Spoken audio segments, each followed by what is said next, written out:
Hello, you wonderful people, and welcome to another episode of Centric. This being a show where I talk about crime dramas that I watch. For today's episode, I'm going to talk about the latest episode of Leverage Redemption. A great episode. A lot of really interesting things went down in this episode, so let's break it down. So obviously it's a date night situation, and I love it because I thought this was just going to be a Hardison and Parker thing just because they're so cute, and I thought this was just going to be a them episode. Obviously the centerfold of it, but I do like that the rest of the team is involved too because it's about the rest of the team working to make their date night perfect, which I think it's beautiful because it's like they got the family involved. Even Sophie's like, oh, don't you want to like help two of your friends have like a perfect date night? So I thought that was so sweet, and I love it.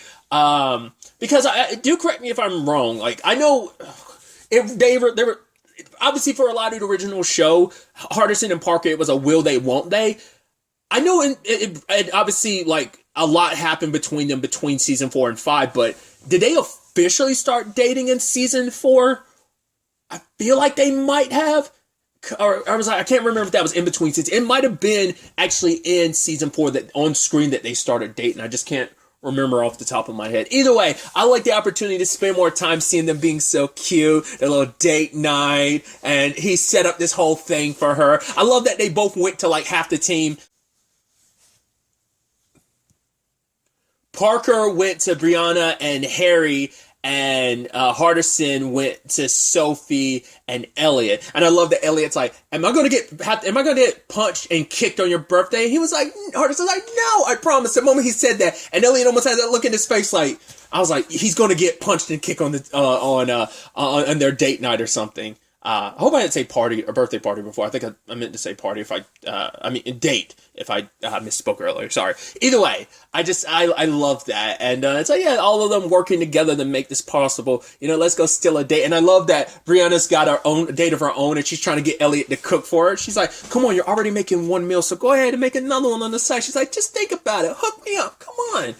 And then later on being like, oh, also she's vegan. And he threw the knife and she's like, yeah, just keep that in mind. I love it. Just really quickly, her date actually turned out well. Obviously, it's a complicated thing of like, right, she's balancing working with the family. I love that. She's like, yeah, my family's a bit crazy and stuff like that. And I'm like, oh, because it's like, yeah, it isn't just like a, you know, because I was like, yeah, your brother's a part of it. But it's like, no, like the crew has become like a second family for you, just like it has for Hardison. So that is awesome. But, I kept wondering, I was like, why do I recognize her date? I was in halfway through looking it up, and then I remembered where I recognize her from. If you've seen this season of Walker, she's the lady that stole the car from Stella and August this season. And she's only been in 2 episodes. There's always a possibility she might show up later on, but I'm assuming she's just going to only be on those 2 episodes. I think she was working on something. I think the guys that were with her brothers, I don't remember. At least one of them was, but maybe both of them were her brothers. Either way, I was like, why? It clicked in my head that that's where I recognized her from. But obviously, Brianna's trying to juggle that. And we kind of find out about her last relationship was with Emily. I believe that's the lady they met during the train job last season, if I'm not mistaken.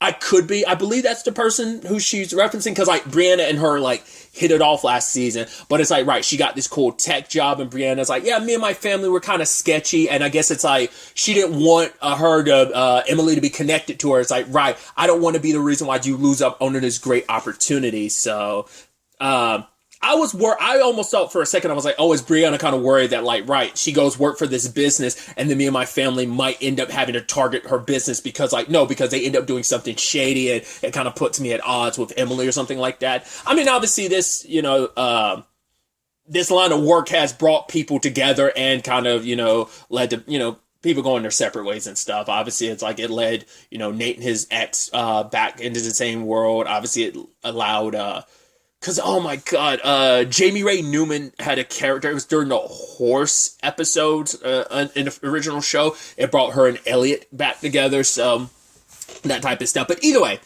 tangents and all that aside, luckily at the end of it all, her new date was very understanding. It was like, yeah, like I get it. Like she's like, she doesn't have a good relationship with her own family, so she's like, right, when your family needs you, you go ahead, do what you need to do to help out your family because obviously they love you and you mean a lot to them. And they mean a lot to you, so it's, yeah, just call me tomorrow. So it's like, things are kind of working out in that front. But with the Hardison and Parker of it all. Once again, I love the way this show structures itself, where you're just kind of like, at first I was like, oh, they didn't show who knocked over the ice. I was like, that's going to be important, isn't it? It's like, lo and behold, it is, because it was Harry. Like, it's all the thing of just like, right, like, you're so, like, you have to go back and you'll notice the little details of like, oh yeah, like, this was already kind of set in motion. So they're like going to break into the vault, and there's like, oh look, this is already prepared. Oh, what a coincidence, them being so flirty and stuff. And she's like, ooh, the layers, told me to wear layers, and she's taking off the layers.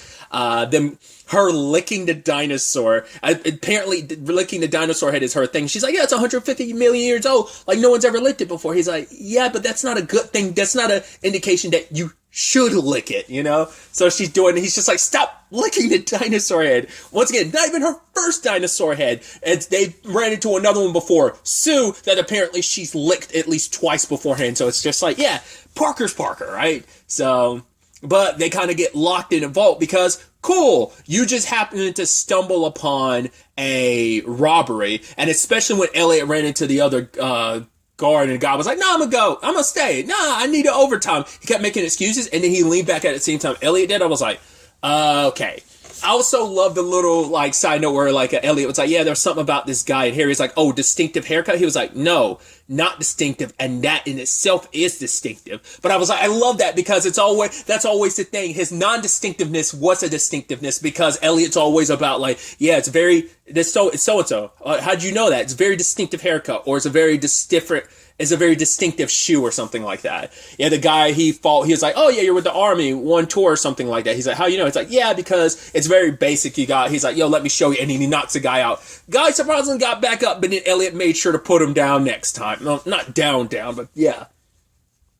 So yeah, everything went sideways because they were trying to do this on a great date night for Hardison and Parker, and just happened to stumble upon a robbery. So it's like, it's lovely how that ended up happening. I mean, there's a parallel to the original show too, because there was that son and father who were going to rob a bank because the mom got kidnapped and there was a ransom. So the team was like in the middle of like robbing this guy, and then they got caught up in the robbery. So I thought like, it's like, I didn't even think about the parallels until I started this review to think about like, oh yeah, it wouldn't be the first time they found themselves in this situation. So either way, putting all that aside, I also love that the crux about this is because Parker's upset about Hardison leaving because he's going to space to check on the satellite thing. And I love that she's talking to the team. She's like, no, I want him to go. It's just, I want him to have this awesome experience and make him realize that it's better to be here on Earth. And so, like, I love that he's like, right, we're kind of stuck in the vault. He's like, I hate to say this, but we have to go through the vent. And she's like, no vents. And he's like, what? He's like, you love vents. She's like, yeah, but you hate them. Like, the fact of the matter is, it takes you days to calm down. He's like, what is going on here? And it's because she's like, yeah, if they get out of this situation, she's scared that it's like, right, she's like, yeah, what's so wrong about us staying in here and dying like starvation and dehydration when we can die like romantically wrapped in each other's arms? It's like, oh, from a very like romanticized point of view, it's like, that is very sweet, but it is still kind of like a, huh? But it's, yeah, because she didn't want Hardison to go. And I was like, oh, because for her, this family is like the first people she's ever really gotten attached to. Hardison's the first person she ever really got attached to. Because we even how season 1 of the original show ended, where he was like, oh, I'm going to do this. And she's like, yeah, try and find me. And that was the whole thing in the beginning of season 2. He's like, no, I did try to find you. You didn't make it easy.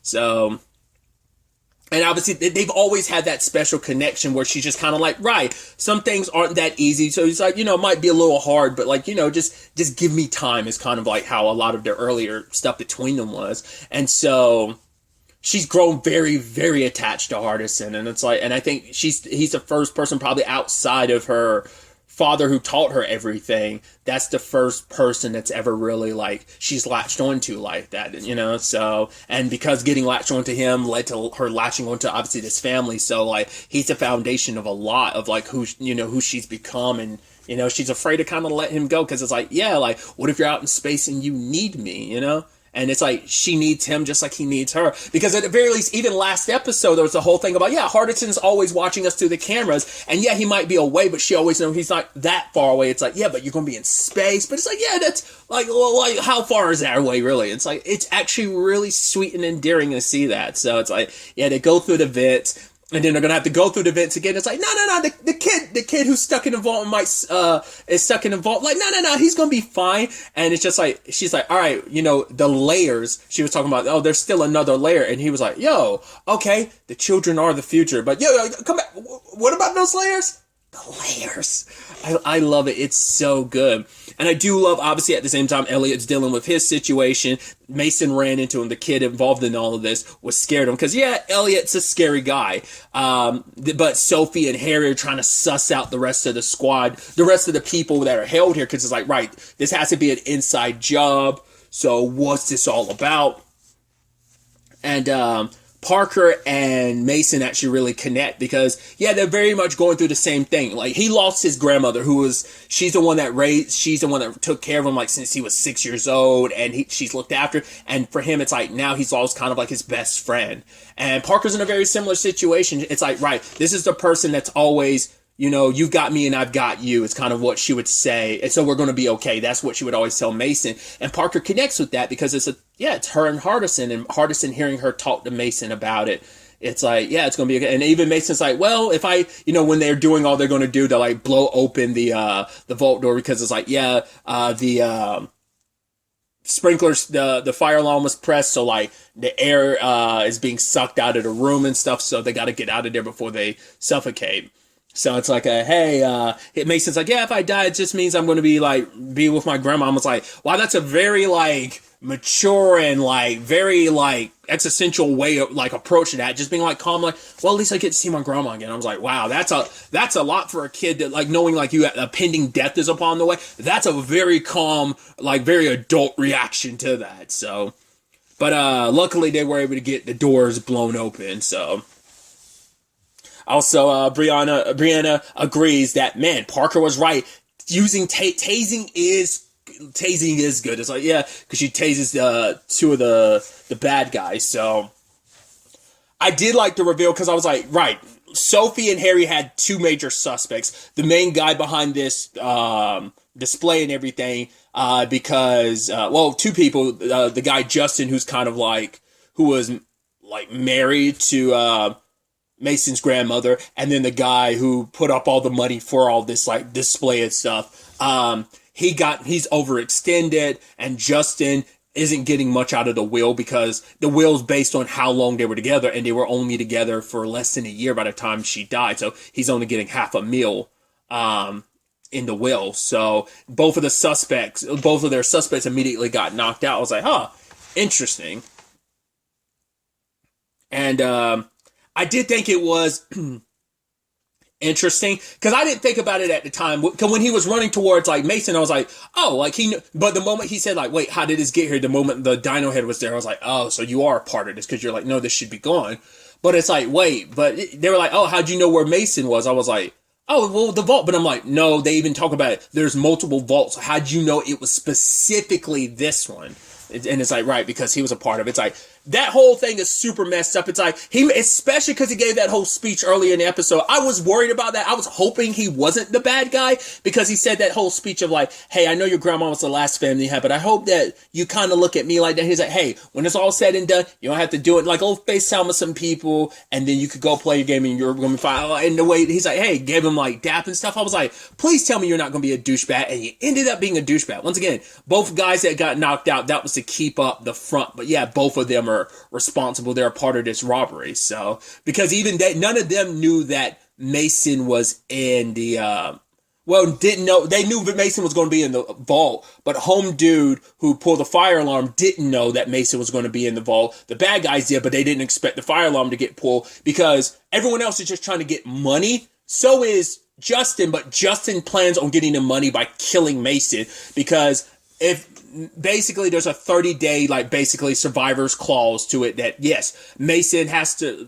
survive for 30 days afterwards to get everything, but if he dies before those 30 days everything goes to Justin because it probably will go into like a trust situation that like Mason can't access, but probably because of the will situation, Justin wouldn't have been able to access it too. So he need to get that money now out of any point in time. So especially because he said that line to Mason where he was like, yeah, people are just going to want so much from you. And I was like at the beginning, I was like, well, you seem like you could be one of those people, but he's like, no, you're coming off a way where like, you know, like, no, I'm not going to be one of those people. Turns out he's exactly one of those people. It's like, oh, I'm not just going to get something from you. I'm going to murder you to get it. Something. It's like that. And he seemed a look. It's like, are you really remorseful or are you just remorseful because you got caught? It's like, it sucks. To be fair, he wasn't really in Mason's life that long, but it's still kind of like, hey, he seemed like a good guy. And it's like, yeah, that really, really sucks.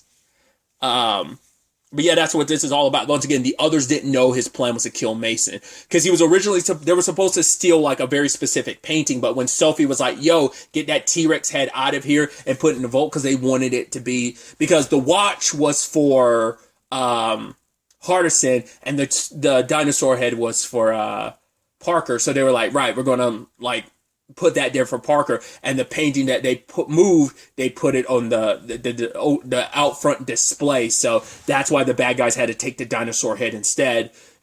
Justin had bought like another vault and paid all overpriced for it, so no one would get that vault, you know, so they could stash the dino head there and break, steal it in the long run. So it's just like, man. Luckily, it all worked out in the end for Mason because Parker was worried, but it's like, yeah, like he's like, yeah, I talked to somebody and kind of a certain Nana. I was like, oh, that's sweet, because obviously, like his Nana, like his and Brianna's Nana have like taken in a lot of kids, and to me, I also think that's super dope because it's like, hey, Mason is obviously going to get raised by because it's like, yeah, it's not a replacement for his grandma, but I'm sure like Hardison's Nana's got that same energy about her. But also that means like Parker, if she wants to, she could always visit him, because it also makes him kind of like family. It's like, yeah, that kind of makes Mason kind of like a little brother to you to some extent. So I just think that's super dope, especially out the time they spent together. I love the whole, what was that bit where it's just kind of like, he's like, oh yeah, my grandma has a flask in here, and Parker comes over and I was like, it's not going to be in the bird, and she smashes it. He's like, it's in the drawer under the statue.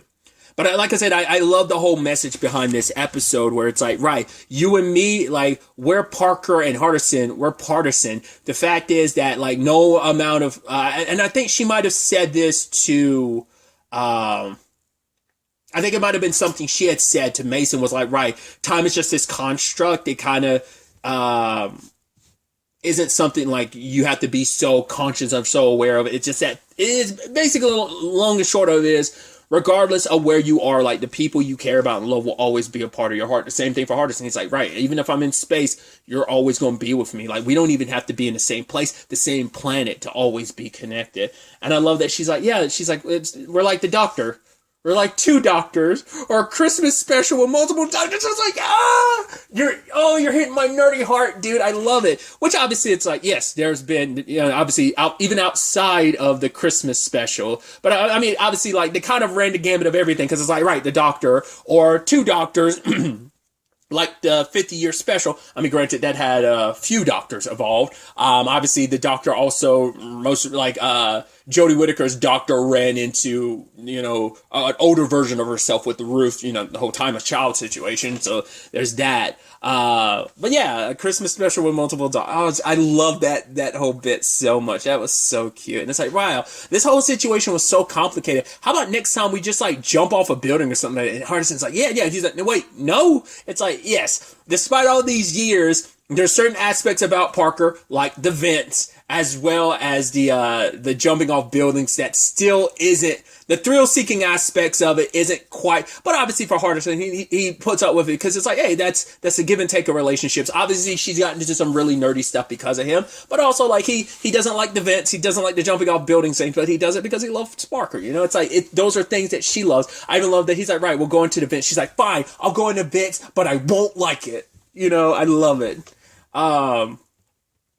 But I also love that, there was also that line from, Elliot that I really like, where it's like, Brianna, like, left with his truck. He's like, what, you stole my truck? He's like, damn it! And he turns and he says, Hardison, I got punched and kicked in the face for your date, so don't waste it. But I like the whole damn it, Paul's turn to Hardison to continue the conversation is like, I still love it. It's like, also, both of those siblings gotta give you that same energy. It's like, damn it, Brianna. But also, like, he's kind of stuck cooking for Harry and Sophie, and they're like, oh, just an appetizer. And I love that Harry's doing that whole, yes, chef, and Elliot's like, you're not even that's not even how that works.